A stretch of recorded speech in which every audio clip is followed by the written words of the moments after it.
If I can have everyone's attention, I will call the June 7th meeting of the Falmouth Zoning Board of Appeals to order. I'm Ken Foreman, and I'm the current chair. And let me begin by asking everyone, please, to silence your cell phone. I say that every meeting, 10 minutes in, someone's cell phone rings, so please do that. For those of you who are not familiar with how we operate, I'll give you a little rundown, and I want to begin by introducing the board. So we have Megan Titi as our, did I get that right? Yeah.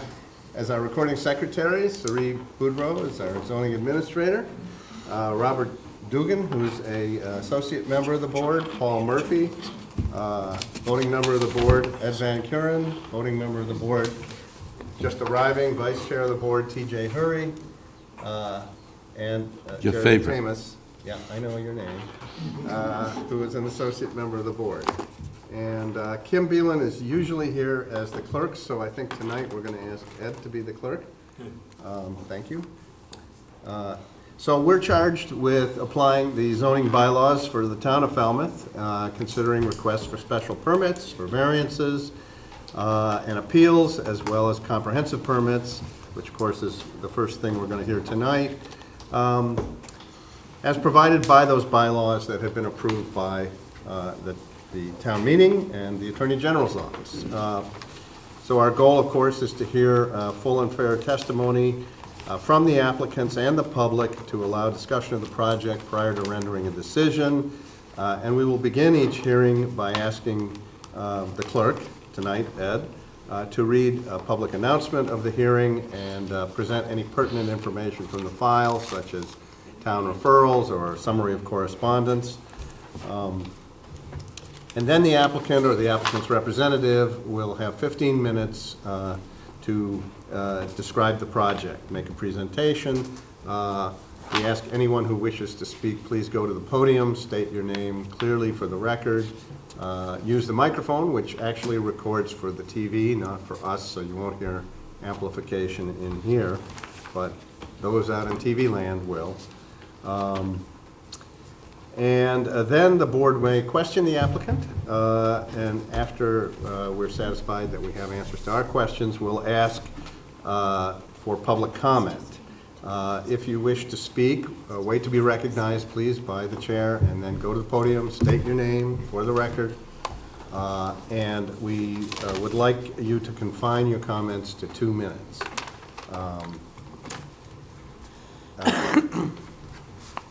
Obviously, refrain from making derogatory or personal comments. Talk to the project. If you have a question, that's fine. If you want to state that you're in favor or in opposition, we appreciate knowing your position on the project.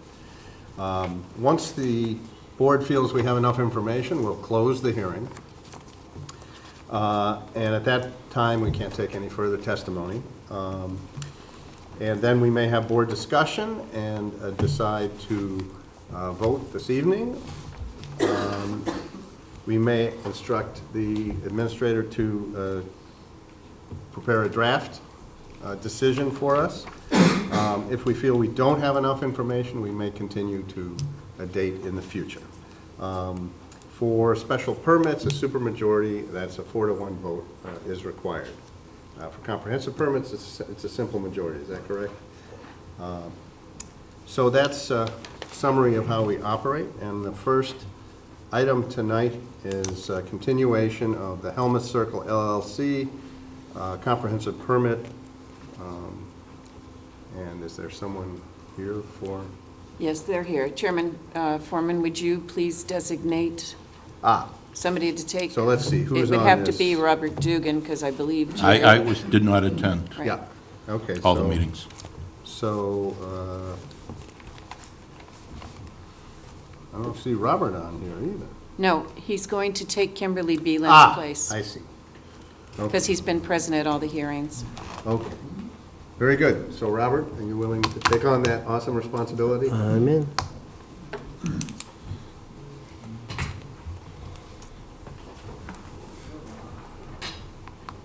Pointer, I believe, might be up at the podium. Look underneath. Oh, gosh, be careful. Thank you, Joe. Good evening. My name's Brandon Carr with DePreet Engineering. Our attorney, Peter Freeman, got in a minor car accident on the way, so he's a little delayed. So he was going to give an intro and talk about some of the comprehensive plan permit side of things. But I'll just give you an update of what's happened since we were here, I think almost 6 months ago. Run through, refresh everybody with the site design, the changes that have been made since we were last before you. So for the last, we've been to 4 Conservation Commission meetings.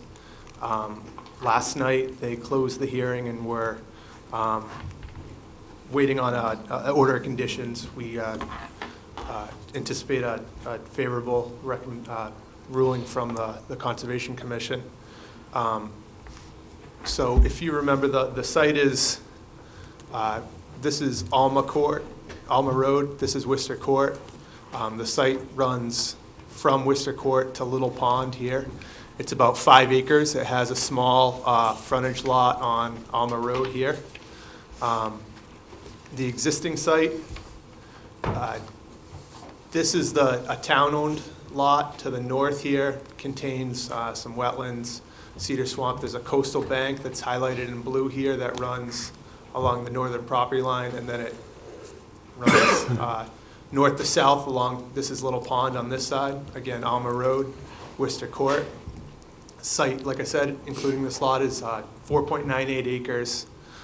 It's a former subdivision with Paper Street here, Helmus Court, and 7 lots. The site is presently wooded. It slopes there's about 5 feet of grade change across the site to a low point generally in this area. So the site most of it kind of slopes almost like a bowl to that point. It's fairly flat. And then there's a section here that kind of slopes towards the coastal bank, towards Little Pond. The coastal banks on all sides, they range in from height from about 6 feet to 12 feet along Little Pond. Most of them are a 4 or 5 to 1 slope. There is a steeper kind of 2 to 1 slope coastal bank in this area. So this is the site plan. I don't have it on one slide. I have it divided between 2, but I can kind of run through the site from east to west to remind everybody. There's a through road here. It connects to Worcester Court here, and then through the site down to Alma Road. It's about 1,100-foot road, 24 feet wide. One of the changes since we last before you were proposing it to be a public road.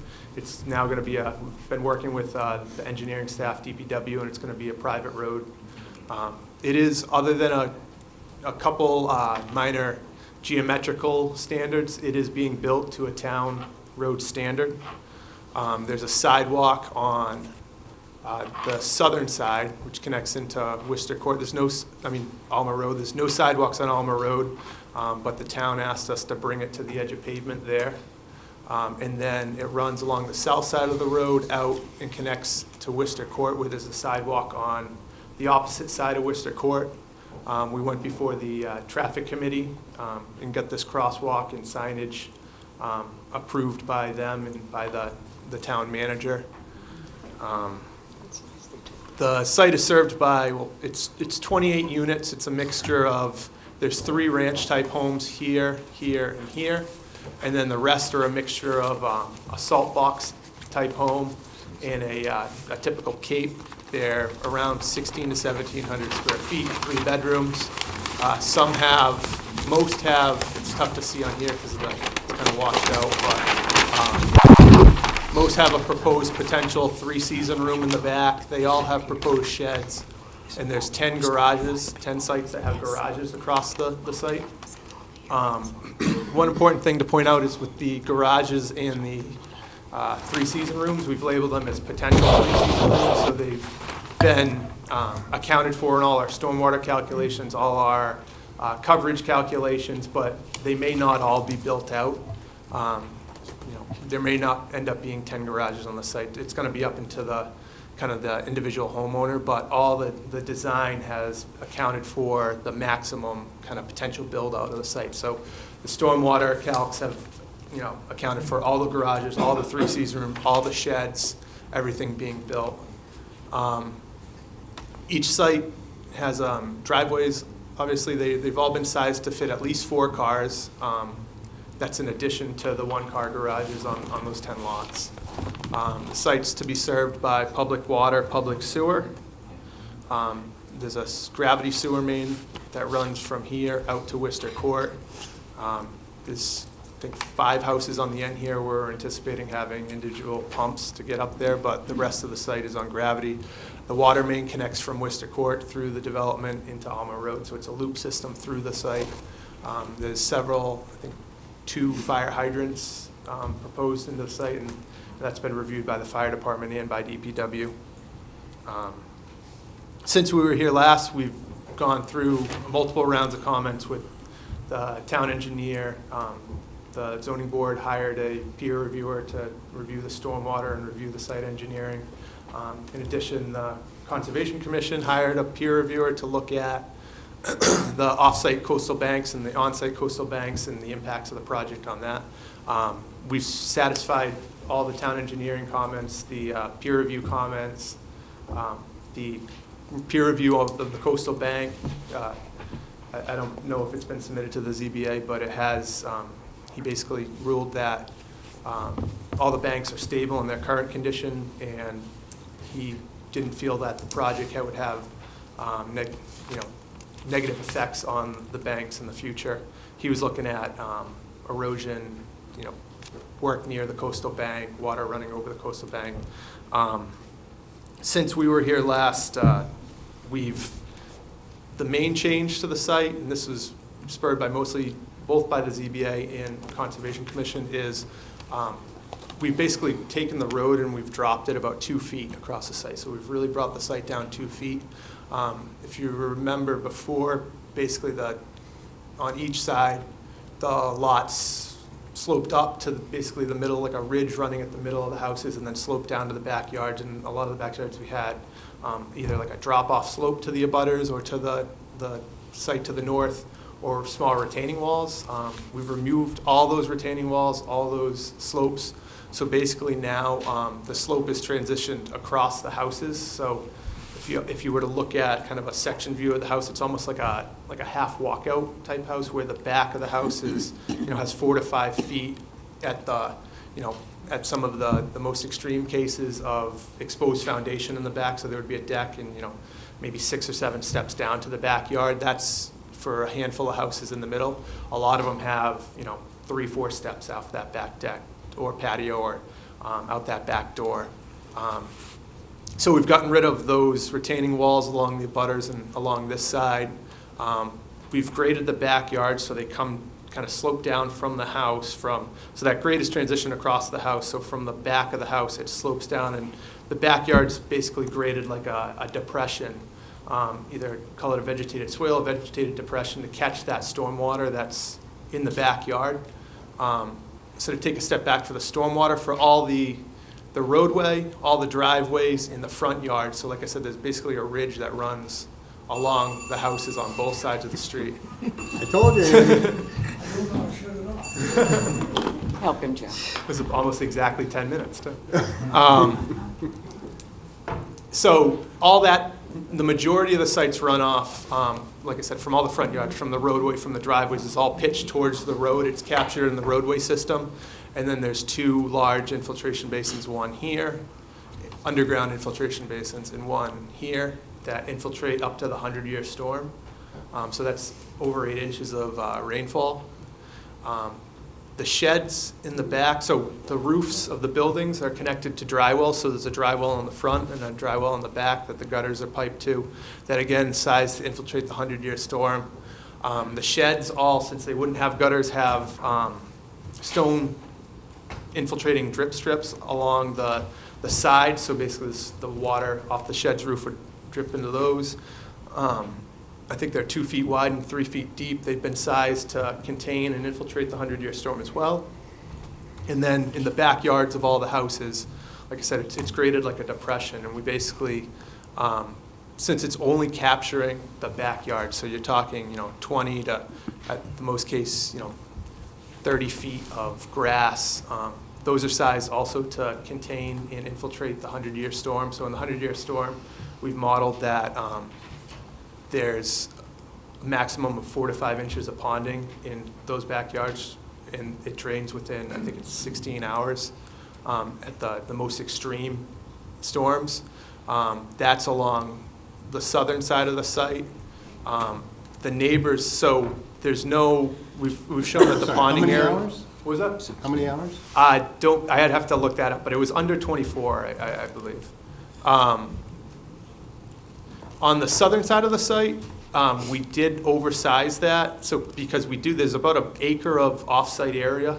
So the abutters to the south here, their backyards slope towards our site, and in existing conditions, the topography basically falls from Alma Road to the coastal bank behind our site. So whatever stormwater that runs off these either runs through our site or onto our site. So we had to account for that. So it's about an acre of off-site watershed that we accounted to capture on these lots, and that's the area that we've shown ponds a maximum of 4 to 5 inches. On the north side, it's a similar condition, but on the north side, the concern was that since the coastal bank is, there's a slope here with the coastal bank, and this site is lower than us. The concern was we didn't want to send any water over that coastal bank to impact its stability. So again, those backyard depressions and swales for these houses and for lots 12 and 13 down here are all designed to capture and infiltrate that 100-year storm without overtopping over that coastal bank. And then one other small change was lots 12 and 13. We took basically the whole lot, the houses and everything, and slid it about 25 feet to the east. With it, the limited disturbance along this side, we basically just took that all and slid it away from the coastal bank. By changing the grading, eliminating those retaining walls, and basically bringing the site down, we were able to get it to a condition where it's basically a balanced site. So there's imported materials for the construction of the road, but there's no real imports of ordinary fill other than small amounts on the lots when the actual houses are built.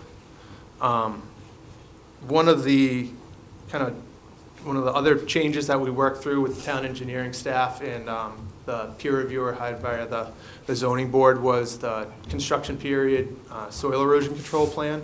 So we basically beefed up that plan. We added additional construction period sedimentation basins and controls. We basically almost doubled everything. So we added additional sediment ponds. Along the northern side, we're proposing an entrenched silt fence. So around the entire site, there's an entrenched silt fence for erosion control. And where along the north side, where we're adjacent to that, closest to that coastal bank, and it's also the site is to the north is lower. We've added a row of hay bales, so it's a row of hay bales and an entrenched silt fence along that side. We've added additional requirements to the post-construction operation and maintenance plan. So basically all the stormwater on site will be maintained by a homeowners association, and then the dry wells on the individual sites will be maintained by the homeowner. So within the operation and maintenance plan and the covenants, we've got a system basically where the homeowners are in charge of inspecting that and maintaining it twice a year, submitting those to the homeowners association, which is then to submit that, and then the overall kind of maintenance monitoring to the Conservation Commission. What else? Snow removal? Sorry, what was that? Snow removal?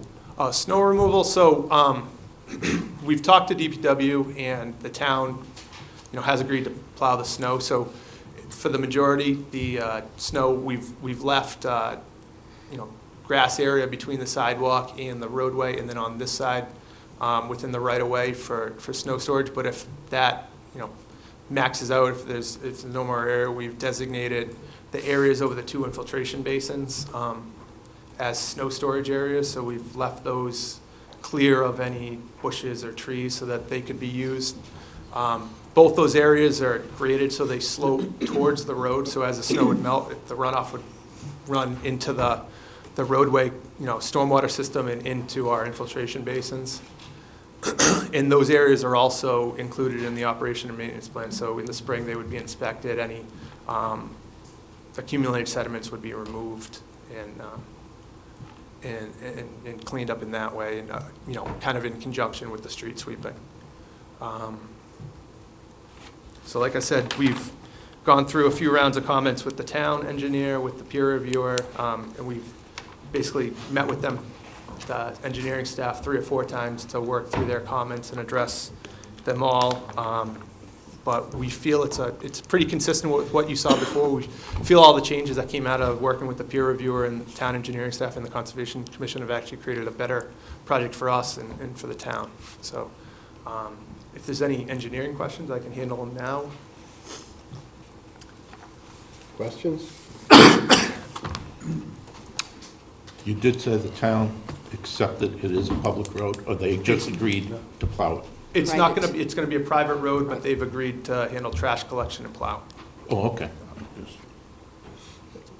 So does the swale still exist? The On the southerly side, there was that swale for drainage? the stone trench? Yeah. No, that is gone. So that's been That's gone, eliminated? yep. Ed? How long do you expect the construction period to be for this project? So- And about how are you going to approach it? Are you going to start, Yep. clear the place completely, do the stormwater containment, everything?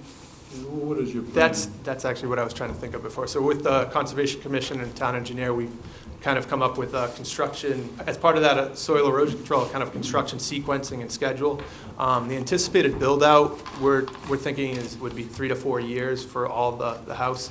So we've divided into, the first phase would just be the construction of the roadway and the 2 underground detention, infiltration system. So on the soil erosion control plan and report that we've submitted, we've identified kind of a phase 1 roadway limit of work. So the idea would be that they would come in, and it ends up being about 15 feet off the edge of pavement, just clearing that at the initial, and that would be your limit of work for while you're constructing the road. So that would be where the silt fence would be set up for that phase.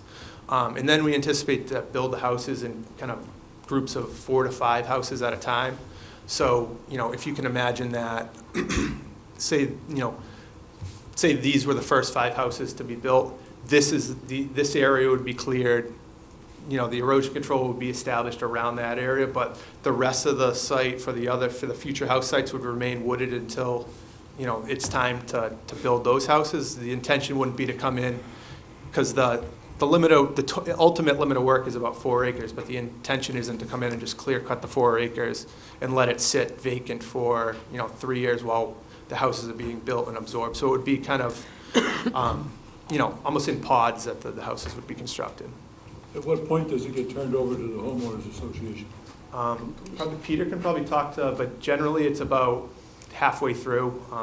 The homeowners association is created, and the contractor, I believe, usually keeps a stake. So at one point, the homeowners association would be established and maintenance would be turned over to them. But while construction's going on, typically the contractor's still in charge of, taking care of the basins, the roadway network, cleaning the sediments out of the catch basins, things like that, usually until construction is fully built out.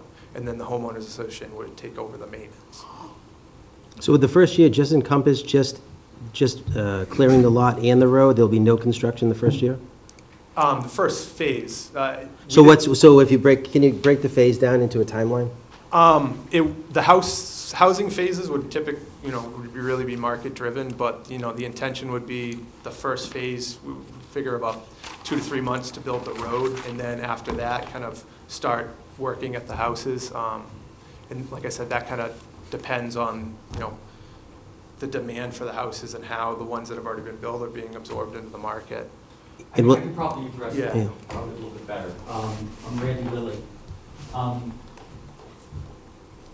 we would anticipate, putting the road in the fall, and then you probably start, building homes in the spring. And as I said, we'd probably do it, roughly 4 at a time. And, as market demands, and, I'd say to build the houses, we're probably talking, after the road's in, probably 2+ years. And would you be starting at any specific location, or would it be sporadic throughout the site on the start of the construction, on the builds? Would you be starting at one end, or? I would say we probably start at one end, but I'll be honest with you, we haven't completely, thought that through which end it would be, to start out with, but yeah, we're not gonna kind of skip and hop around the site. It makes sense to sort of start at one end and go through. So on the two entrances, you've got Alma Road and also Worcester. Would you be using one as a construction entrance? Would you be Yes, using right. Worcester Court? Yeah, Worcester would probably be the construction entrance, yes, absolutely. Any other board questions? Sari? When you're doing those phases, like you said you possibly do 4 at a time, That's not TJ. are those going to have an affordable with each one? or- Yes, yes, Okay. absolutely. So Yeah, be you're not one going to build affordable, them? 3 market. Yes. Wonderful, thank you. Yes. TJ? I have a few engineering questions.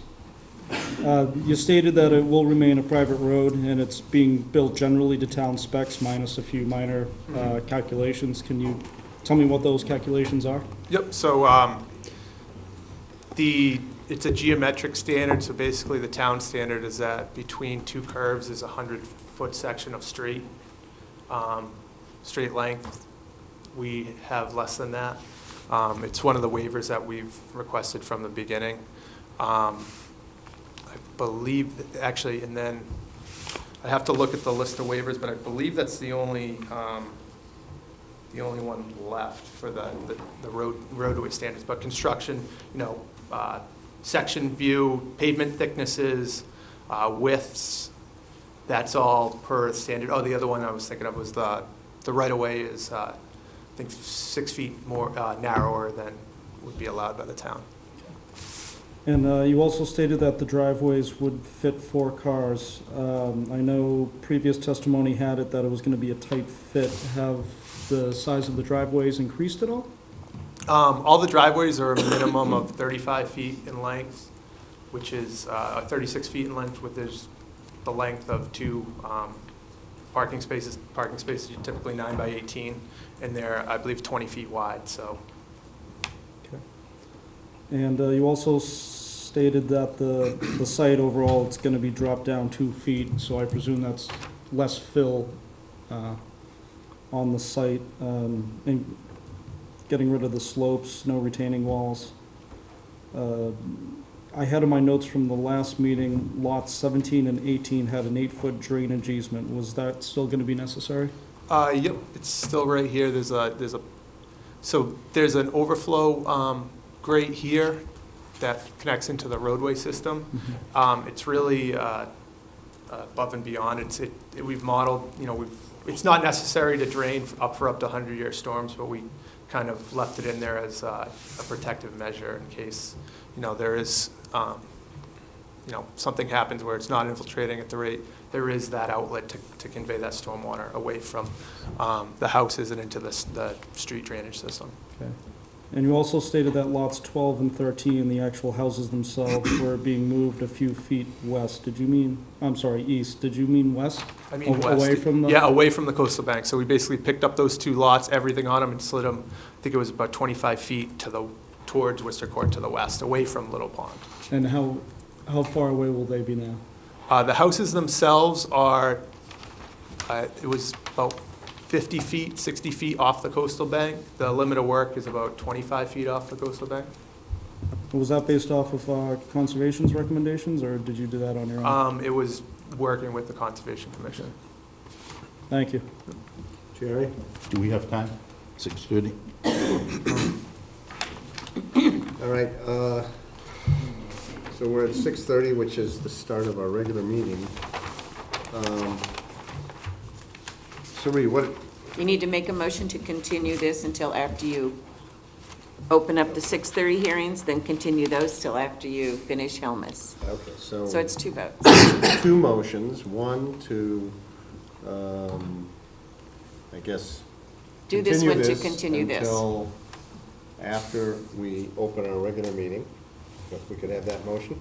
I'll make the motion to continue application 90-17 Helmut Circle until after we open the 6:30 I'll second it. continuation. Okay, all in favor? Aye. Okay, so we'll open that meeting then.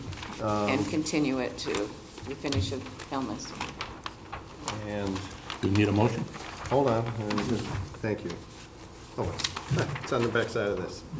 Yeah, so our regular meeting here tonight, we have 2 new hearings, Crowley and Patterson, and also a continuation of Habitat for Humanity.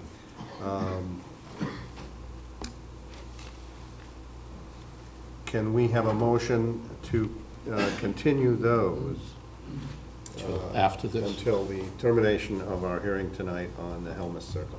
I'll make a motion to continue till after after we finish Helmut Circle. Second. Okay, all in favor? Aye. Aye. Okay. Now I guess it's Thank kosher for you to continue. I had a question. Yeah. The two.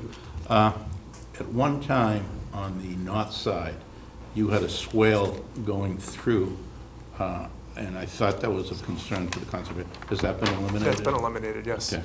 And the other thing is that you have a covenant in the homeowners association that they're going to maintain the swale. How do you provide for the specs for that? And nothing against landscapers, but I don't think an existing landscaper necessarily knows how to maintain a swale if it's for drainage purposes. It's a swale in nature because just the way the lot slope, but it's not designed to convey water. It's not like there's going to be flowing water anticipated in the swale. Most of the storms modeled, there's really not even any ponding because the soils are so well drained and sandy. It's just a grassed basin, so the maintenance is to inspect it twice a year, look for any accumulated sediments, look for any channeling or erosion, and just basically, it's basically maintaining a And lawn. not to fill it in. Not to fill it in, yeah. To keep the grading, yes, correct. Thank you, that's it. Okay. I had a couple of questions. Do you know the depths to groundwater? It's about 15, 16 feet from existing grade. I thought I heard you say that you expected 4 to 5 inches of ponding in the backs, in the yards of these houses. For a 100-year storm, correct. 100-year storm. And a 100-year storm, you said, was 8 inches, but you didn't say in how long a period of It's a time. 24-hour storm, they're modeled, yes. And we talked a lot about this with So conservation. would there be ponding during a 25-year storm? I believe there's 1 inch of ponding at 25-year storm. Anything below that, like I said, is infiltrated without any ponding. And do these homes have basements? They do. Do you anticipate any need to pump these basements? No, with the groundwater being so deep, the well-drained soils, infiltration basically in sandier soils, well-drained soils, is conveyed, vertically more than horizontally. So we don't anticipate any issues with, the dry wells meet the required setbacks to the basements. The swale, I believe it's a 10-foot setback to the basements of that ponding area. So no, we don't anticipate any issues with infiltrating and affecting the basements. Okay. I guess I have a couple of non-engineering questions. I don't know if you're the appropriate person to answer. So we have an architectural consultant that was going to do a presentation, and then I believe our attorney was going to speak. So I don't know if you want to let them go, and then All we right, can. well, why don't we do that and try to make it fairly speedy if you can. I will do my best. Hi, my name is Glenn Fontecchio. Actually, we've all met previously. I'm usually on the other side of the table here. But I've been asked to look at this project and to evaluate how it fits into the community. One of the important things that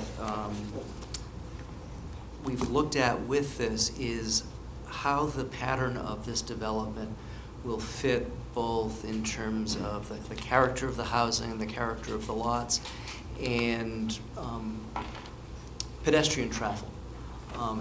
The location of this lot is well-suited that you can walk to recreational facilities, you can walk to shopping, you can walk to potential employment. The scale of the houses are all modest, and I believe you all received a copy of my initial letter. In that letter, I've attached a couple of images of traditional New England Cape Cod villages. And these houses pick up on a lot of the cues of those traditional villages. They are close together, they have front lawns, front porches. People will be walking in the community, they will be seeing their neighbors, unlike traditional condominium development or apartment building where people park their car, they go into their space, and then that's the last they interact with their neighbors. So this is really designed to become part of the community, become its own little neighborhood. The materials are all in keeping with traditional New England architecture, natural cedar shingles, corner boards, double-hung windows, porches, pitched roofs. Again, all of the cues pick up on traditional development patterns. As I said, the buildings are all modest in scale. They're in the range of 1,700 square feet. None of these are what I would call a McMansion. They are, again, appropriately scaled to both their lot size and to the community. The mix of some units having garages, some not, again, is going to add more to the activity. I mean, again, we all know what happens with garages. I mean, we collect toys. So it is going to provide for families that might have kayaks, bicycles, those sorts of things, to have that additional storage beyond the basement. But then there's also ample parking beyond that. In terms of the lot sizes range between 4,000 and 5,000 square feet. Again, not an uncommon lot size for traditional development in villages. Newer suburban developments have gone to larger lot sizes, and frankly, they've had a lot of negative impacts. It creates a lot more roadway per residence, and it, again, kind of deteriorates the neighborhood feel because your neighbors are behind their fence, behind their trees, instead of interacting with each other. So in general, I think that they are in the process of developing final details, but they've really picked up on a lot of the appropriate cues for this type of development. Okay, see if there's any questions from the board for Glenn. Glenn, you mentioned on the lot size, the 4 to 5,000 square feet. So 45. when you overlook the entire area, what would be the closest area that would have lots that sizes to this development? In this community, I think for Vera Vista neighborhood, the average size lot. If you want to talk, you got to go to the podium. The Vera Vista neighborhood, the vast majority of the lots are 4,800 square feet. There are a few that are bigger, but the vast majority, it was all laid out. Some people took 2 lots, but they're almost all 4,800 square feet. And what's the distance to the Mara Vista neighborhood? 10-minute walk or something, I mean, what? And how far? Maybe it's a 10-minute swim. Yeah. Yeah. I think, okay, it's a little further, but it's relatively close. Yeah. Just based on my own personal knowledge, because I live not too far away. My house lot's only a little over 5,000 square feet, which is laid out very similar to Mara Vista because it goes back to a plan 100 years ago where most lots are 2. So not to contradict, but I think there are many lots in the Heights in Mara Vista area that are really probably too small for houses, but they were grandfathered. Again, that's happened in a lot of communities over the years. I know. Glenn, what's the average lot coverage? In terms of percentage, Yes. I didn't run calculations on that. Perhaps the civil.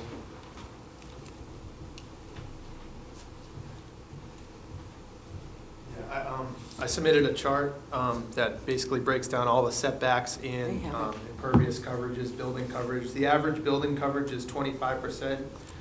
The average total impervious coverage on the lots, this is excluding the right-of-way, is 34%. When you're looking at the building coverage, I know on some of the plans it didn't show the bump outs for the bulkheads, is that included in that? That's included in the updated chart. correct? And what about, you were mentioning that on the elevation changes, there was now going to be, deck entrances in back because of the change, is that included in that? So we've included in building, the area for building coverage, we've included all the houses, potential garages, potential three-season rooms, sheds, bulkheads. We've added notes that any patio areas would be of pervious pavers. Decks don't typically count as impervious coverage because there's soil underneath them to absorb the But you are stormwater. using those as, in those cases, for egresses though, correct?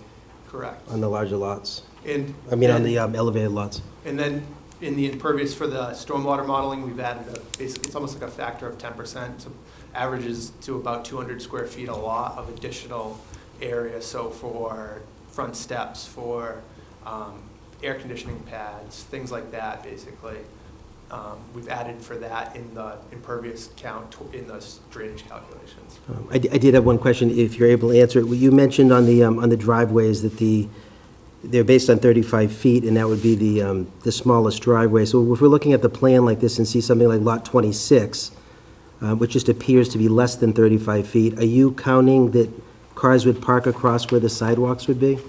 We were counting from the right-of-way. I'd have to check Lot 26, this deal. I mean, it seems like the driveway for Lot 26, Lot 8, Lot 15, they're all much smaller than some of the other spaces. It doesn't appear that they're 35 feet.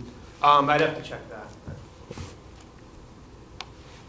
And there's just a question for Glenn, too. So when you're dealing with a development like this with a smaller lot, and you're doing a homestead, would there be any thought to try to keep more of the lot open just for recreational space, or you're dealing with families, or versus trying to, I would say, when you say keep it open as opposed well, instead of, trying to fit into garages, trying to fit in a sunroom versus just the, basic living area, cape, salt box, Right, and then well, trying to, save some of the space for outside activity. I think, again, as the initial presentation indicated, there's a maximum of 10 garages. It's not that all 10 will necessarily be built.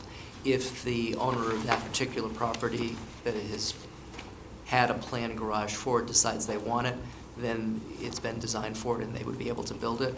If instead the family decided, no, we would rather have more play space for our kids, then they wouldn't build the garage. The same is true with those bump-out sunrooms.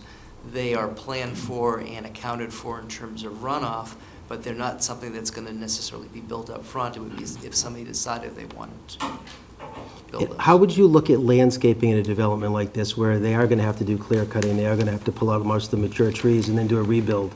Well, eventually, and the plans haven't gotten that far yet, there'll be landscape plans that cover the overall moves, shade trees and those sorts of things. One of the nice things about this approach, as opposed to it being a condominium, though, is everybody is going to have control over the kind of character of the planting in the yards. I mean, they're going to plant their own window boxes. They're going to say, I want roses, I want hydrangeas.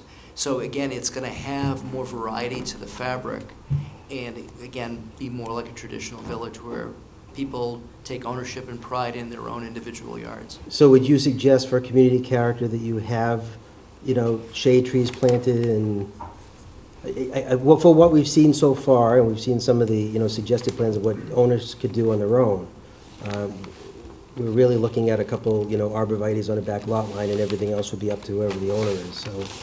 Again, I don't believe that landscape plans have been developed at this point. We did submit a landscape plan, and there are shade trees that alternate between two kinds that we are going to plant. Okay, so those will be, All the way down, the landscape plans need to be a little bit more developed, but there are shade trees that we're replanting, all the way down. but you will be doing planting of the shade trees, that's what I was trying to. Yes. Yeah, and you can see there's two kinds, so not we alternate two different kinds every year, just to make it, more variety. But this is by, Hawk Design, what they're this for, us. They're building the landscape. They do a lot of stuff in this Okay. area. I guess a question, I'm not sure who's appropriate to answer this. So we have, some of these have three-season rooms potentially. Right. Some of them have garages potentially. How are those apportioned between the market rate and affordable? Okay.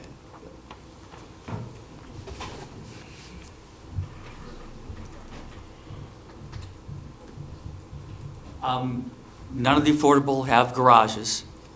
And, I mean, doing affordables is a complicated thing, but the way the sunrooms are designed is that it's up to the homeowner to do it. You know, they want to do it later, they can do it. With an affordable, it's a lot more complicated than that, so I would say we're going to build the house for the affordable. They're not going to have a sunroom, and they're not going to have a garage. And they're not going to have a right to build a garage or sunroom. Right. They would have the right to do it if they wanted to spend their own money and do it, yes. Well, I mean, that would be true for the homeowner too, wouldn't it? Yes, yeah. Except The that market it's rate not on the homeowner. plan. So I don't see how you can distinguish between the affordable and the market rate. Okay, do you want to address this? For the record, Peter Freeman, a little bit wear and tear. If you can believe it, the third rear-end accident in my car within a month. Unbelievable. Head change. Sorry Reminds me of about that commercial. I think I need a new car. Anyway, you know, nobody said anything wrong, including you, Mr. Chairman. In terms of adding garages to any lot, of course, that's controlled by you. You know, we're asking for the flexibility to build up to, I forget the number, but a certain number. So you can control that within the comprehensive permit. We're acknowledging that the intention is not to give garages to the affordable units. In my experience with the subsidizing agencies who really, you know, monitor and are in charge of what happens with the affordability and all that, that hasn't been a problem. In terms of things like trees and what have you, I think that's more, you know, as we develop it, is going to be probably more uniform. I don't think affordable units are going to be deprived of trees or anything like that. That's more the aesthetics of the site in general. So, you know, hopefully that's helpful. In terms of, one other thing I did want to clarify, because it's something that you might have been thinking of, as well as Sari, because I know that Sari's familiar with this, be it a garage, which admittedly won't happen, but, you know, a shed, it is conceivable, again, if it's permissible within the permit that you grant, it is conceivable that an affordable owner could, at their own expense, add on a shed, you know, possibly even when they initially buy it, depending on the cost and depending on the formula and review that is dictated in the affordable deed rider, because there are limitations on what type of capital improvements they can make on their particular home. And so depending on the cost, they may be able to do it. It would take permission from the subsidizing agency, which is Mass Housing. So those are the only additional. Am I misunderstanding, and maybe Sari can I have one question. check my That maybe, interpretation, but I thought that the affordable and market rate units are supposed to be indistinguishable. You're absolutely correct.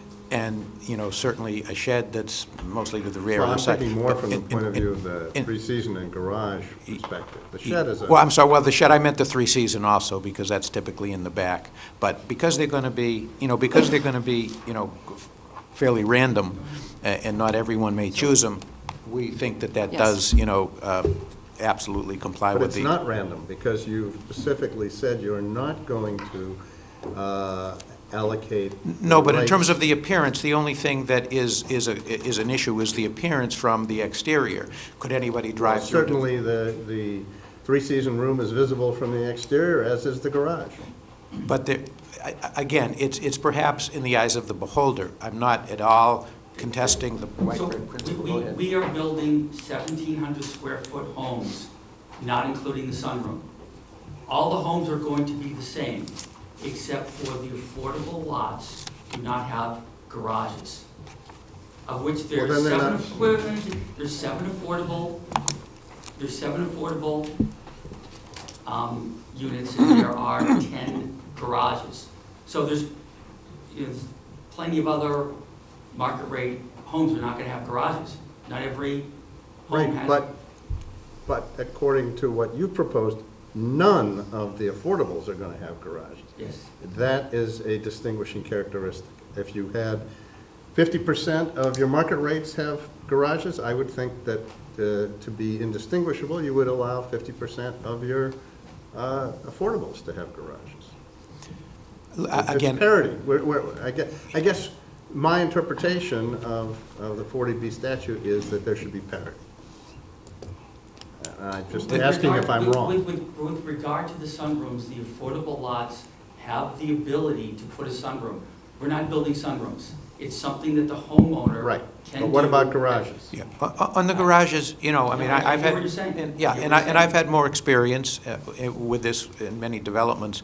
And as I say, some boards are concerned about it. I'm not going to kid you. I'm in no way saying that your question is not a fair one, you know, so you're not misunderstanding. You know, as I say, it's in the eyes of the beholder, or there is some flexibility, so that I can't really stand here and say that it's absolutely bright yellow line, right or So- wrong. The subsidizing agency, I just repeat, the subsidizing agency, which does have a say, you know, has not had a problem with it in the past. And I would say that it's, again, going back to what I said, that, you know, it may be one thing if every single market house has a garage, and then the affordables don't, but since they're going to be randomly spread out, and not all of them are going to have a garage, that's where I say nobody would really be able to know driving through whether it's an affordable or not. And so less than 50% of the market rates have the ability to put a garage.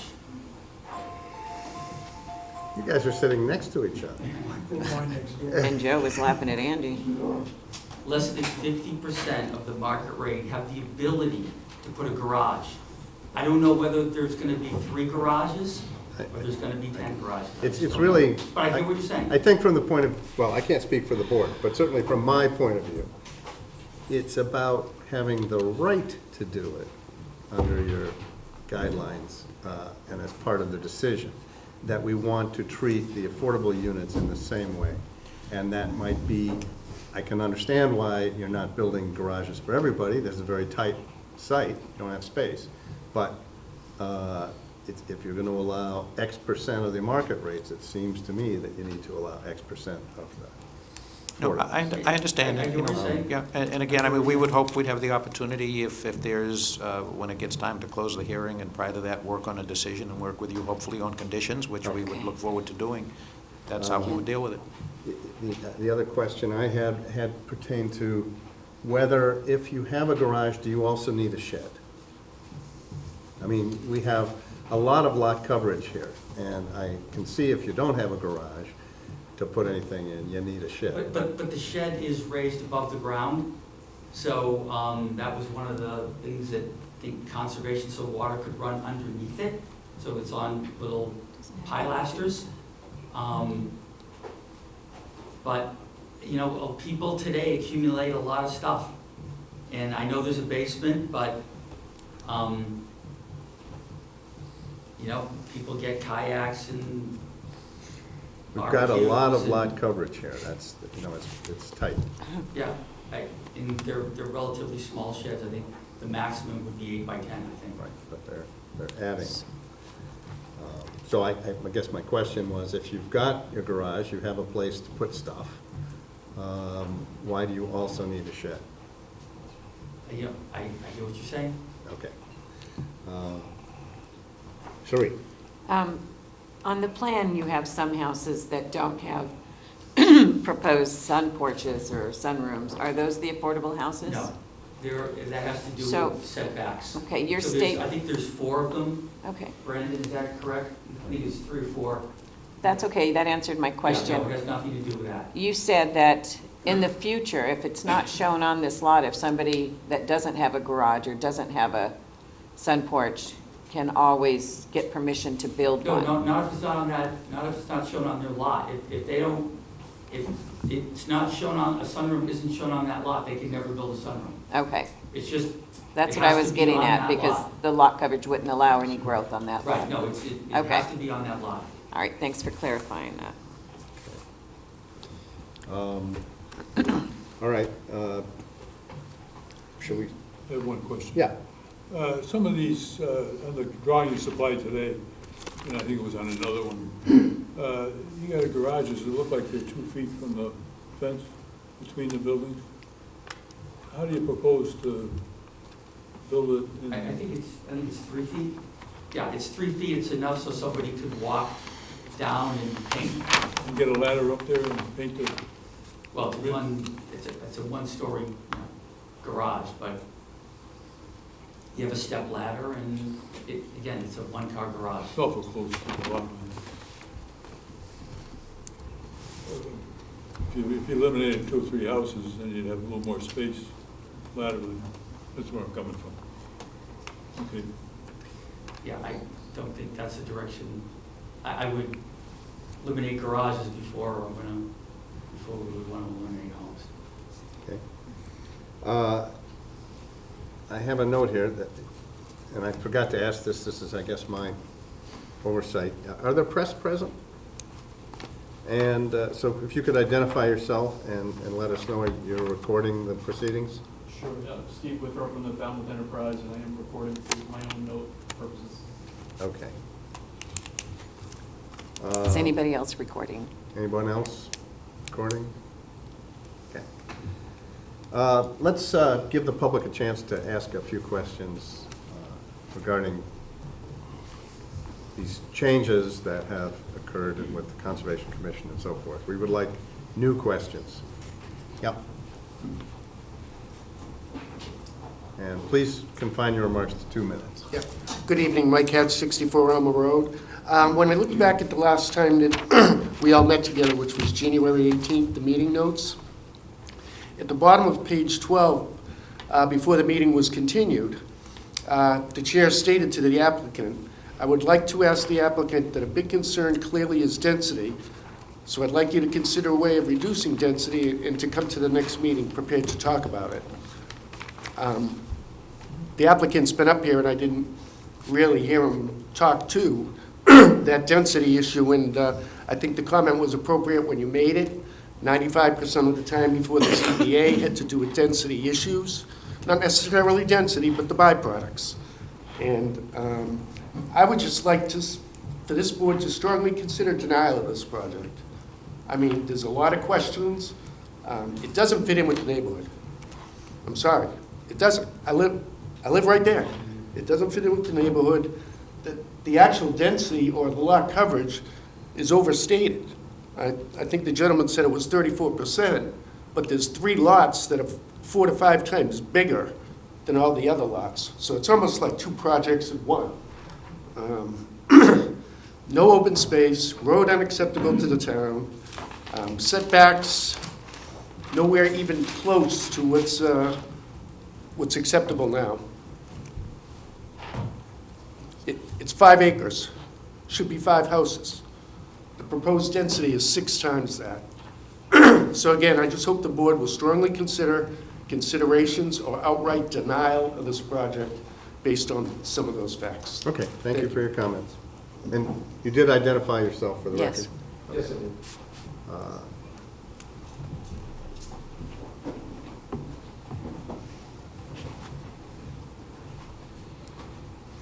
My name is Bob Volpe. My wife, Sandra Stowe, is the owner at 115 Lucerne. And I'd just like some clarification on some of the diagrams we saw earlier that showed the housing, specifically lots 12 and 13. Maybe perhaps we can bring those back up. Are they the updated drawings? And does that show the 20 to 25 foot setback for no disruption from the coastal bank? That's not the update. So that's the scale, that's the new position? Correct. And so can you point perhaps with your pointer to where the line is is that 20 or 25 feet? Certainly. It's 25 feet. It's from the coastal bank, which is... The top of the coastal bank? Yep, top of the coastal bank, which is right there, this tennis point. Okay, and then for the closest foundation to that same coastal bank? About what's southeast corner of lot 13, and it's, I believe, it's over 50 feet. I think it's 55 feet. I have to scale it up, but it's greater than 50 feet. And then on that same lot, the the closest structure to the southern property line? That would be the house to that looks to be about 12 feet. I believe that's a 1 inch and 20, so about 10 feet. Is that represented in one of your charts that we can tell? Okay, we want to have the comments directed through the board, please. Okay. So that is lot 13. We've submitted the chart to the town. The minimum side setback for the house is 5 feet, and that's on the northern side. So that's 5 feet. That looks to be about double, so I would say 9, 10 feet. It's on the site plan. Where's the site plan, you guys? Where's the- Is that over? And that chart, I mean, that's reflective of the plan that I handed out tonight that shows the bulkheads Right, as it well, doesn't- so. Sari, you have a, No, I'm explaining to them. okay, I think there was at least one other person. Well, let's go, Joe had his hand up first. But I do want to make this quick, so please confine your comments to a couple of minutes. Joe Netto, 33 Alma Road. 2 questions, but before the presentation was made that this project fits right into the scheme of things of the neighborhood. I don't think there's anything farther from the truth. I'd like to know what neighborhood has 28 houses in Falmouth on 4 acres of land or 5 acres of land. This would fit right into the villages in Florida perfectly. But this isn't Florida, this is Falmouth. My lot, I think, is 8,000 square feet. Most of my neighbors are 8,000, if not more. I know Mr. Patamus made a comment, and yes, there are some lots in his and maybe others in Mara Vista. And by the way, Mara Vista, as Mr. Foreman said, is a swim across the pond. And it takes you about 20 minutes, sir, to walk from this address to Mara Vista. If you want to do it after the meeting, we'll take a walk. It's not 2 minutes away. Questions to the board. Does this board is the net flow bylaw that we pass at town meeting affect this project, or is this project exempt because it's a 40B project? Yes or no, please. Mr. Foreman? Well, the input we've gotten from the wastewater department is that there is sufficient capacity, and so we don't really have any justification based on the feedback we've gotten from the wastewater department to use that bylaw as a source of denial. Interesting, because a private developer's trying to, okay. Second question is, I think I stated that correctly, Sari? Yes, we've got the letter here from the wastewater superintendent. So I'm not saying I don't. okay. Second question is, does this board have the authority to require a road layout that meets the standards of the town of Falmouth so that it could become a public road? And I ask this very seriously because when we speak of road layout, it deals with public safety. And it's not snow removal. You can remove snow from an 8-foot driveway. It's ambulance, fire, and police. And if this board has the authority to require the road layout to meet 100%, I would urge this board to do this. Why would we want to build a brand-new road and development in Falmouth that doesn't meet our standards? And I'm opposed to this project, as I stated earlier, due to the density. It is just too dense. Interesting, you couldn't put up a ladder to get to the roof because you'd be on your next door neighbor's property. Thank you. Okay. Ma'am. Good evening, my name is Sandy Stowe. I'm at 115 Lucerne. And I just want to go back to the civil engineers' talk about the lot 13, because we're the abutter down that area, and talk about maybe it's 10 feet. I have the actual specs. They are dated March 15th. To the board. To the board. Yeah. The spec, that's March 15th. And if I look at lot 13, the house setback is 5 feet. The shed setback is 3 feet, but the garage setback is 2 feet. I don't know if the March 15th is the most recent version of these actual detailed specs as opposed to the design drawing. But I would ask that we take a look at that, because that 2 feet, Yeah, are you, hold on a second. Sure. Sandy, are you done, or? No, I just. Okay, so why don't you finish your remarks? Okay, and then- so that's a question, is that 10 feet or 2 feet on that garage that hangs Yep. down? And the density is my biggest concern, and all the issues that I have relate to the density in some manner or another. And if you look at the runoff issues, it does go to some of the studies we've done, the coastal bank study we heard last night. It doesn't, once you take away all the trees, you've lost then all the vegetation that does a lot of the good work for the drainage.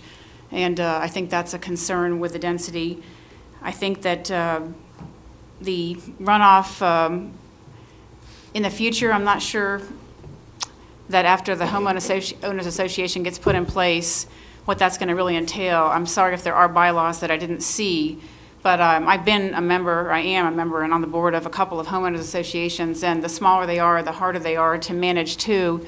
And so what the accountability would be so that homeowners, existing homeowners, don't have to deal with the runoff that might happen if everything doesn't go perfectly. So last night we heard that if everything happens perfectly, then there shouldn't be any damage to the coastal banks, and what I was hearing was also damage to the houses that are downstream from that. So I don't know if the town plans to have an on-site inspector while the project's being built to look at that, and then if there's going to be some accountability with the town, maybe with the Concom on the inspection of the runoff facility there. And, So it's mainly during the construction phase that you're concerned about that? I think so, so they'll make sure it's done right the first time, otherwise to remediate it's very difficult. And I think that's all from my comments, but I did want to just end by thanking the board. I know you're all volunteers. This has been a long project. I really appreciate giving the public some chance to comment. So thank you very much for your work and for letting us make our voices heard, because sometimes you do feel like you're just a very small, unimportant part of this whole thing. When you're the individual homeowners, I think we'd all agree to that. And we were the ones who have been here, and we're now looking at this big thing coming in. So thank you so much for considering us. Appreciate that. Why don't we save up your comments and we'll get them all at the end. Andy? You sure? I'm sure if you can be 2 minutes. Andy Dufresne, Lucerne Avenue, and a precinct, Representative Precinct 2. My concern, I have a couple of questions. Number one, are these homes all going to be custom built or some prefab units that would be brought in order to fill, quote, the smaller spaces for quick sales? And then what guarantees does the town have that the homeowners association will be successful? Is the project owners or the construction? I've never seen a greedier project in all my 50 years of town government. So what guarantees do we have from, quote, the developer that this homeowners association will be successful, and that the people that live there, I happen to live in the neighborhood, and we're pretty proud of what the planning board has been able to achieve over the last 50 years of my involvement. Now I see a complete degradation of development in the town of Falmouth on 5 lots of 5 acres. I can't remember some of these numbers. But I truly believe that everything that we can think of to reduce the density or restrict or make this project somewhat of value for, quote, the neighborhood, I would appreciate if this board can do anything legally. Okay. Andy Dufresne. I live on Lucerne Avenue. Thank you. Thank you. All right, last comment, if it's something new. Yep. I guess maybe we'll let Virginia talk as well. Then that's it. Edward Jalowick, 54 Alma Road, a direct abutter. I would request that the ZBA, as one of their conditions when they approve this project, as I'm sure you will, condition that there is full compliance with whatever order of conditions is set down by the Conservation Commission. I understand that they will be issuing that next week at their meeting. They closed their hearing last night. A number of serious issues were raised about the stability of the coastal banks. I know you have received a copy of the consultant's report, but based on comments by the board and neighbors and other citizens last night, there are still some issues that need to be addressed with that, and Concom, I believe, will condition it as such, but please condition on your part that they comply fully with the Concom order. I bring up another point, if I may, public safety. Lots number 19 and 20, the setbacks, the garages on lot number 19 for the garage is 2 feet. This is 2 feet from the fence and from the property line. The adjacent house is 3 feet from the fence. That's 3 pieces of paper. So you have, in a 5-foot span, a house, a garage, and a fence. God help us if there's ever a fire, because the whole block will go. And I think that's a serious public safety hazard for the abutters, for the people who might buy these homes, and something that needs to be addressed, and that I believe is in the purview of this committee, public safety. Just a couple of other quick comments. The variances requested for this street that cause it to never be a town road are major, not minor. Starting off with the pavement thickness, it's 1 inch under minimum town requirement for a major subdivision road. The pavement thickness proposed is like a cheap driveway. The pitch of the road where it enters Alma Road is more than twice what the town allows. The runoff from that will be uncontrollable down into the intersection of Alma and Lucerne. Ice, snow melt, it will be a runoff problem to abutting properties at the corner of Alma and Lucerne. The curvature, the setbacks of that road, particularly where it enters Alma from the abutters, is way, way beyond town specification. There are major issues with it, and that is why town engineer said this could never be a town road. Lastly, I'll say this. There has been a great amount of debate and discussion at the Board of Selectmen and with the town attorney about the flow-neutral bylaw. There was an extensive hearing just recently about a proposed hotel on Main Street, and the selectmen now have a dilemma. The proposed use of that lot greatly exceeds what was designed, and they must, under their authority, allow a variance for a sewer connection. So they're seriously wondering whether they can do that or will require a Title V system. You, as a board, take the place of the Board of Selectmen on that issue for this project. It was sized for 7 houses under the sewer design. There is capacity at the treatment plant, but we are now, with all these projects on the books, per Amy Lowell, at the 80% of allowed discharge. We must submit to the state by December of next year a plan for what are we going to do with the discharge. This project exacerbates the issue that the town is facing of what are we going to do with our wastewater. And I believe you as a board have the authority, as per town council, to say, you can't connect that many, this isn't designed for it. I know capacity's there, Amy said it is, and she's correct, but she is not the authority. This board is. Thank you very much. Virginia? Could you put up the landscaping plan that was recently up there? We're going to take a 2-minute recess for a biological activity. Some of us may need 5 minutes.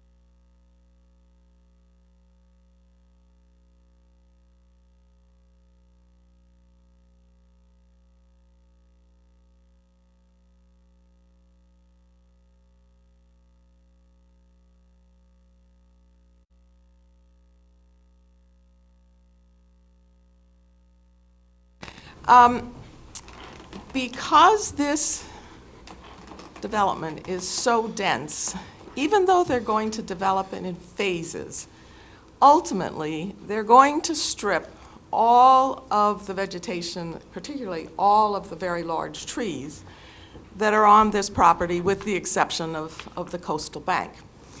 These are mature trees. They're 60 feet, some of them even maybe a little taller. They clearly tower over the existing houses on Alma Road, and they will, if they were still there, they would tower over the houses that are going to be built. This is a mature forest, and what many people don't know is that forests support each other. And so when you take a strip out, such as is going to be here, ultimately totally clear-cut, the trees that remain along the edge on the property line, and I've driven and walked the property lines to look, those trees are damaged in two ways. First of all, to the degree they have roots that come into this area of development, those roots have been disturbed because everything has been grubbed and removed from the area of work. The second is that because in mature forests the trees support each other, when you have a very bad storm with high winds, the trees that no longer have the brothers and sisters supporting them will keel over. So you've weakened the roots and you've taken away support. So when you look at this property after it is fully developed, all the trees on the southern side, if we have a bad northeaster, are going to fall on the houses that are on Alma Road. The trees on the north side will unfortunately fall on the development itself. If you have a hurricane, which usually comes from the southeast, then your trees are going to fall into the area that's conservation and into the property that is as a business next door. So I think that the CBA needs to be aware of this, and I think you need to figure out how this contractor posts a bond, how the homeowners association is going to deal with this, because it is definitely going to happen. You're going to have trees that are going to fall on houses. Thank you. Okay. Okay, I think there was one more speaker. Two. Okay. Two more speakers, that's it. Okay? I'm Holly Wilson. I'm the chair of the Affordable Housing Committee, and I was just reappointed for a third term. That's 3-year terms on the Affordable Housing Committee by the Board of Selectmen on Monday night. Obviously, the Affordable Housing Committee supports more affordable housing.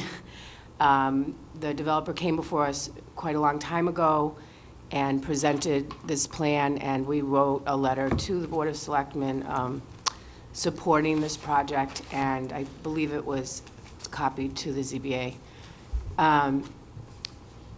I want to speak now as a private citizen.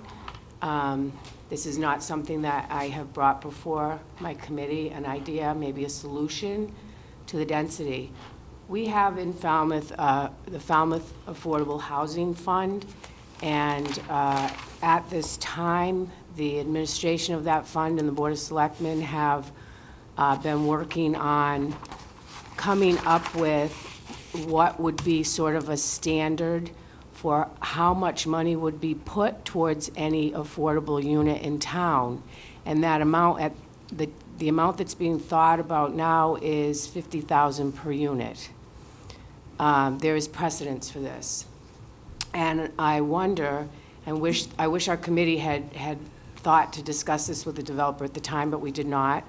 I wonder if there could be some reduction in density if the Board of Selectmen would approve for the Affordable Housing Fund to give $50,000 per unit towards this development. It's just an idea. I don't know that it fits with what you're doing, That but may or may not be a good idea. Unfortunately, it's not an idea that falls under the purview of our regulatory, authority. So it's private matter, and if you think that it might be worth approaching, from the point of view of the town, the developer with that, you're we certainly don't want to discourage you from doing that. I think that would be probably a popular move, but we can't, as a board, chime in on that. Okay. I had a feeling that was it, but I thought I'd put it out here. I mean, we're charged with, looking at the regulations, looking at the requirements of 40B, and trying to come up with a balanced approach to conditioning the project, considering the waivers that are requested and so forth. Many. And in the context of local concerns. Local concerns are a legitimate thing for us to worry about. Things like, the propensity here for us to have nor'easters. I mean, we saw that this winter with an ungodly number of trees that got knocked over. Certainly, safety issues and so forth. But so thank you for your comments, and I guess I would wish you good luck in pursuing that. But you got to do it outside of the zoning process. Okay, thank you. Yep, last comment. I'm Mark Stowe. I live at 115 Lucerne Avenue, and Virginia did a wonderful job summarizing a lot of the points I made in front of conservation. And I think just to add a little bit to that, in terms of the nor'easters and the impact that they had recently, especially along Worcester Court, which is part of, just right up the road from this project, because of the disruption from the sewer and the sidewalks, we saw clear evidence of what happens when tree root systems are disrupted. So I do completely concur with her concern, and it's a concern of the abutters, insofar as if we have the rain and the wind, these mature trees that no longer have their companion trees and root systems will go down.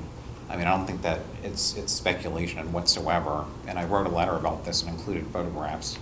And a lot of the trees that went down again were next to where they had bulldozed for the sewers that people are putting in along Lucerne Avenue and along Little Pond all around.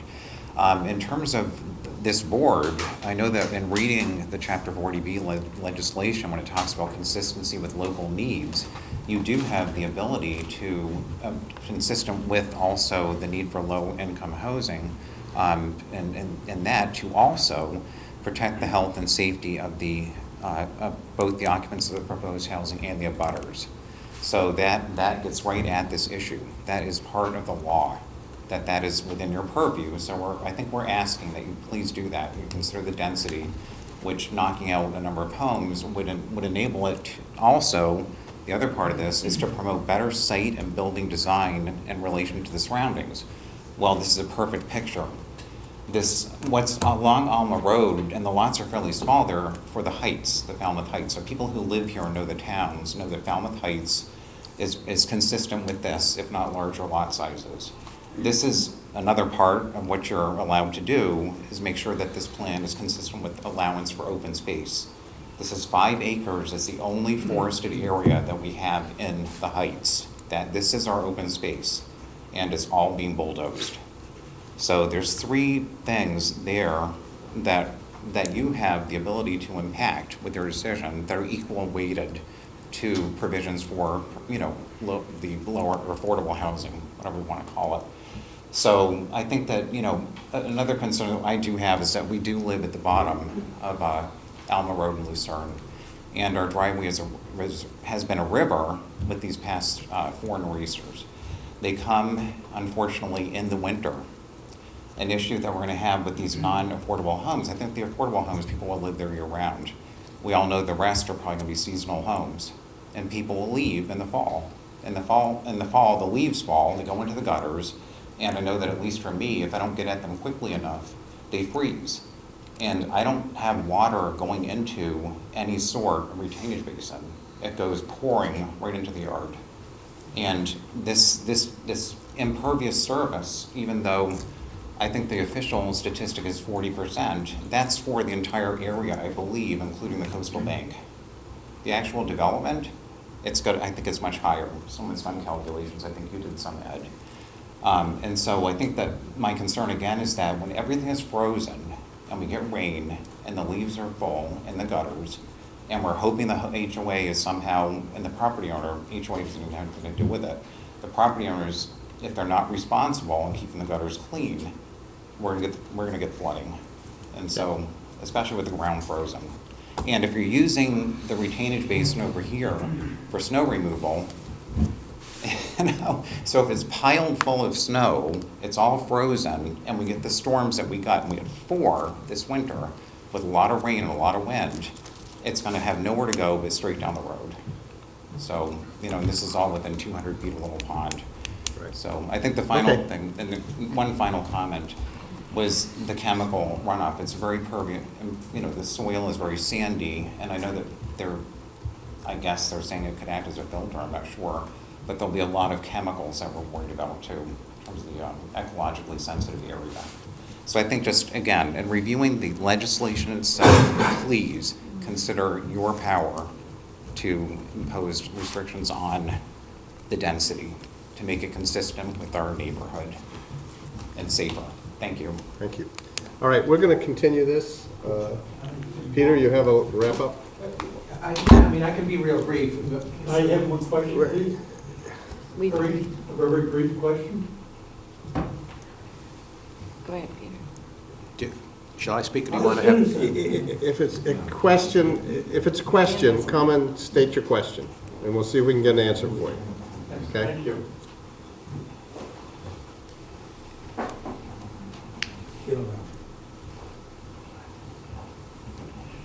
My name is Fred Nitchie. I live at Elm Road, and now we understand that's a private road.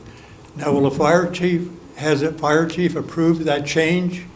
And number one, I cannot believe that the fire chief allowed such a density. I don't think they might have had the garages in there when I showed that to him. And I just wish you would please get his approval to look at that again. And just to say, I can fight it, because with that small road, cars parked on the street, that it's a fire waiting to start. Thank you. I think we have gotten a referral from the fire department. They were at the meeting along with town engineering, fire, board of health. They were all there, as were the applicants. And everything is in the file from all those departments. And the applicants did work with the town engineers. They did work with the fire department and changed a few things before it even came to this board. So, and that's all documented in the file if anybody wants to come in and look at it. I know Mr. Jalowitz has been in and reviewed it. Mr. Neto?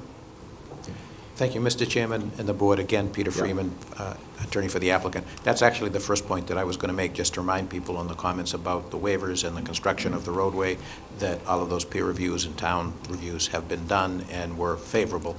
Brandon is ready, but you may want to wait till the next hearing. We understand there'll be another hearing to just go into more detail about the road construction compared to the town bylaw. We did hear testimony regarding the road construction that was conflicting. One, a member of the public stated that the pavement was 1 inch less thick than. Yeah, I have. And your engineer said I have probably 5 or 6 things that I've not jotted. I can run through them real quick here, and then run through quickly to address. The shed setback on lot 13. Well, first the garage setback and the house setback that are in the table on lot 13 are on the northern side, so they're away from the abutter. They're towards lot 12, so that's why they're not 10. The 5-foot setback is on that other side.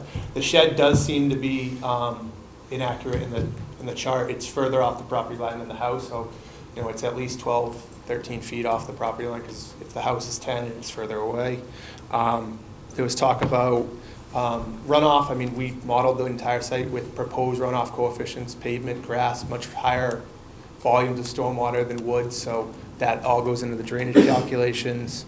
Again, the engineering peer review hired by the ZBA and engineering staff have signed off on the stormwater design. Same with the construction period erosion control. That's let me ask you a question about the runoff. How critical is the proper functioning of the gutter systems? I would say not very critical at all. Can we get a number on that? Number of what way? Well, let's say that they were half as effective because they were frozen or clogged. Yeah. Something I can point out, we did infiltration testing in the field on the site. Rates ranged anywhere from 45 inches an hour to 120 inches an hour. We took that 45, which was the lowest that we observed on site. I think we did 5 tests. And we cut that in half and that's the rate we used in our analysis. As part of the Concom hearing, we actually took that rate and we cut it that rate in a quarter, so to 5 inches an hour, which is almost 10, a factor of safety of 10. And we showed that the water. These are your infiltration rates. Infiltration rates, and we showed that the 100-year storm still infiltrates on the site. So, I mean, the houses are less than half the volume of, half the area of the lot. So even if all that was just discharged onto the soil, I mean, those built-in factor of safeties with those actual infiltration rates of the soil that's out there, it would still infiltrate. Okay. So let's talk about pavement thickness. We're proposing a pavement cross-section that is exactly the town standard. So it's 3 inches of asphalt. I'm not sure where the 1 inch is coming from. I just looked at our detail again on our plan. It matches the town standards on sheet 6. There's 1 inch of surface top course and 2 inches of binder course and 10 inches of gravel compacted base, which we took exactly from the town of Falmouth roadway standards. There was a comment on the slope of. Yeah, the slope. It's that, so that stretch, so right here is the area we're talking about. The last catch basins for the site are here that go into our stormwater system. There's additional 2 catch basins down here. They're leaching catch basins, which we actually sat with the engineer, town engineer, and designed. Those infiltrate that small section that we can't get back into the site just because it's below that. This stretch of road is 2%. 2% is a quarter of the slope that's allowed on a handicap ramp. So, I mean, 2% is, it's 3 inches a rise and 10 feet. I mean, it's a very, very almost, 2% is. What is the standard for road construction? It's 2.19%. I think the standard is 2%. I'd have to check that again. I know we were above it before, so that might be an old waiver that lowering the site allowed us to get under. I can check that. Okay, so you've modified from the original design. Yeah, 2% is what you're allowed to have for slope in a handicap parking space. And then we had comments on the width of the road. The width of the road, again, is per town standards for this type of road. Just in comparison, our proposed. Width of the pavement. Width of the pavement. But the layout. The right-of-way is 5 feet narrow. It's 45, I believe, instead of 50. The width of the pavement is 24 feet, which, just in comparison, is 6 feet wider than Alma Road exists today. So there's, 24 feet wide is a standard roadway. You go to any shopping center, that's typically where you have head-in parking on each way. That's the required width. A lot of towns are even 20 or 22 feet. So, 24 feet is enough room to have a car parked fully on the pavement on each side and still allow a car down the middle.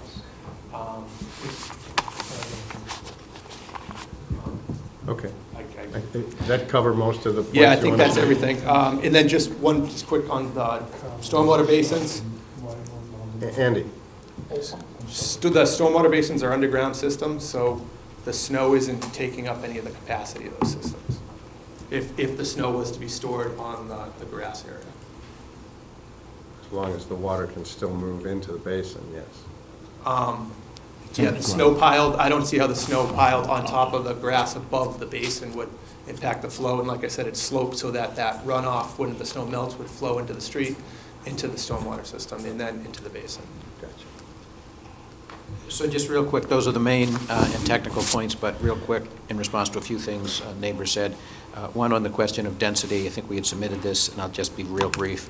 That even the town's own comprehensive plan and the Davis Straits Reset Study, there are many sections that talk about understanding that, especially in sewered areas, that density is part of smart growth. It's actually preferable in promoting the type of village and neighborhood design that Mr. Fontecchio spoke about. Secondly, in terms of the sewer, in addition to the Amy Lowell letter, there is actually, in addition, a memo, which I assume is part of the record, but Town Attorney Frank Duffy did submit a memo to Sari Boudreau regarding the flow-neutral bylaw and said that we don't even need a variance or a waiver.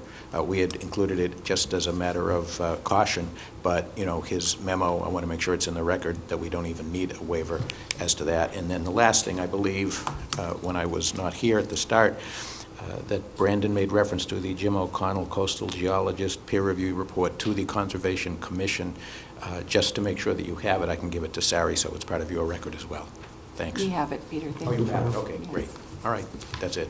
Okay, thanks. Thanks. So I guess we need a waiver on the time from the applicant, correct? Right. We cannot hear this again until June 28th? No, it's up June 28th. We can't Oh, hear it's it up June until 28th, July. Sorry. And it's up, the time limit's up on June 28th, but we are unable to take this up again until July, so we're hoping that you would be willing to grant that. Yes, absolutely. By email, I discussed that with Sari, and, you know, we wanted to see if there's a hearing in July. We would certainly give an extension to that date and a few days extra just for a little leeway. Yeah, and then we're going to have to, even after that, we're going to have to prepare, No, we have to close the hearing within 180 days or whenever Right, the yeah, extension yeah. of the waiver is. Right. Then I have 40 days in which to 40 draft days the to decision. draft the decision. You agree with that, Peter? I do, you know, quite frankly, and if we needed to do another extension, I would discuss with my client, but, you know, I find it helpful, both to the board, not just to the applicant, you know, that if a draft decision is discussed, you know, with the conditions still when it's an open hearing, you know, Possible to have that would some be input, fine. yeah. But, so certainly for now, when we find the date in July, we would, you know, I can write it up as Scout's honor, you know, there were witnesses, Sari can send it to me tomorrow, and I can sign the... You're on tape, The Peter. extension waiver. Do you guys want to, I mean, we had all the testimony. Is there a reason to close the hearing now, or you want to continue it? I think we do not want to close the hearing at this point. Okay. Okay? Because then that precludes us having, you know, even a give and take discussion on conditions and so forth. So, I did have a question on Yeah. new information, whether I ask it here from them or based on comments. Well, my question to you would be, I don't know about the tree falling and the cuts in the road. does anyone hear it? No, I would like them to That's have something an arborist submit to say what their view is on those trees toppling. I saw some very short roots. I won't say my opinion, but I saw them all over town, and I don't know how accurate or inaccurate it is to say that we'll have significant or not significant safety issues from the tree cutting. And maybe no one can speak to it, I don't know. Well, It's a legitimate question. I'm not sure We if have a any... tree warden. Yeah, Yes. and again, Roundabout. everything was taken into account in peer review, but if Brandon can come up with something for the next hearing, in fact, we wanted to ask if there was anything Yeah, like... I mean, That is something that wasn't discussed in the peer review that Wasn't I'm dis- aware of, so I think a question would be beneficial. excuse me, could we have order, please? You know, we're coming off a winter where we had 3 nor'easters in March, and there was an unprecedented number of trees that fell. Yes. And I think we're all pretty sensitive to that because of that. So clearly, you know, if the trees are sheltered within a forest, there's less likelihood they're going to fall than if they're exposed. So I think people are a little concerned about that. And maybe we can ask, I don't know, Is that up what the to, appropriate town department is. is that up to the appropriate town department or the applicant to come in? I mean, I don't know from what little I know, I mean, if they have, how he's gonna go about that, if he has the time to go about it, or it's just gonna be, well, rule of thumb is, I don't know enough about that science. Yeah, You know what I'm saying? yeah, I'm not sure anybody does, to be honest. Any thoughts, Sari? Oh, I have plenty. Why don't we both talk to somebody? How's that? Fine. That way the burden's split between us. yeah. I'll Yeah. talk to the tree warden, you guys talk to Yep. who you fine. need to talk to, and Thank you. Yeah, Thank you. I think it is. that way we'll have two. It is a legitimate concern. Okay, we Okay, so, want to talk a date? yeah.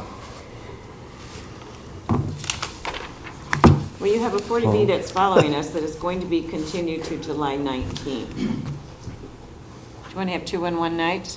Oh, my God. I'm not available on the 19th. Well, that solves that problem. What is this? So the next one is August 2. Yep. Oh, my Lord. That's We months away. are really booked. There's nothing I can do about it. And it's going to be a horrible time during the summer to try and get the 5 board members here. These are schedules, dates that have been put in front of these board members, and so far, nobody's told me they can't do it. And that date's been on there for a while, so. Is that something, or either that or we do 3 weeks in July, or is that 4 weeks? We can do July 29th, then you're going to have 4 weeks in a row. So July 12th is chock full. You bet. Yeah, I can see that. We're having one on July 19th. Peter can't make that date. Right. What did I say? July 26th. 26th? That's my birthday. I don't care. You'll have a big party. We'll sing you happy birthday, Ken. I'm not coming. Don't threaten me. I'll come find you. And these are the 5 voting members now, because Yep. Kim and I cannot vote. Right. So No, you it's- cannot. So these 5 members have to Right. attend. So what's the date? August 2nd? Well, we're now talking the 26th, which is your chairman's birthday. But if I remember, Terrence, you were here on your birthday. Paul Oh, you're trying to guilt me and into it. Bob, you were here on your birthday. I was also here on my birthday. Not that I But you matter. weren't as old as me. I'm older than you. You are not. I am. No, you're Could we not. start earlier? Are you on Medicare? I should be. I am. Could we start earlier? Would that help, or is 6 o'clock too early for you? 6 o'clock is as early as I can. Yeah, I can't go earlier than Sorry. 6. Anyway, Sorry, I tried. So can come we on, go with let's. August 2? Can we? That's my birthday. But you've Really, already Molly? testified. I mean, you can understand, Yes. this has been going on. Hopefully, we'll have some. Okay. Just, So we're not doing the 26th, we have to do August 2nd. August 2nd. We can't go any further. Yeah. That's my opinion. And we'll have Not that it matters. Concom report by then. What? We'll have a Concom report by then. The order of conditions should be Sure, issued. conditions. I did talk to the Conservation Commission administrator, so I do have those answers, and they are exactly what was stated tonight. Oh, okay, all right, so just. there's They some- just don't have it in writing. Can we do August 2nd? Go with August Yeah, I mean, 2nd. it's so far out, I guess so. No, I'm Don't just die. saying, I mean, I don't believe I have anything planned, but, Well, don't plan it. And you don't know? I know, but I mean, Put it on your calendar, you're taken. Put it on your calendar now. The only other alternative is a night other than a Thursday, but I understand your volunteers already, so Yeah. just throw that out. And it is summer. And we have no rooms available. Because I have to state where it's going to be, so. Could we do a Saturday? Please. Can we Well, just August go with August August 2nd 2nd. and Yeah. make a Okay. decision? Yeah, I would Let's like do that. to have Sorry, a I motion know to it's a continue long this. ways, but it's what it is. Continue this to August 2nd. Second. What I'm time? not making the motion. I'll Who made the I'll motion? make the motion to continue application 90-17 to August 2nd, And I'll second. 6 o'clock here at Town Hall, Fair enough. 6 Ed p.m. seconds. 6 PM. All in favor? Aye. Aye. Thank you. I wish we could do it sooner. 6. 6 o'clock. Thank you. Thank you, Peter. Thank you for your indulgence. I will in send you, allowing us to go out. Peter, I will send you a waiver tomorrow. Okay. 2-minute recess to let those clear out. Okay, we're going to have a short recess to allow everyone to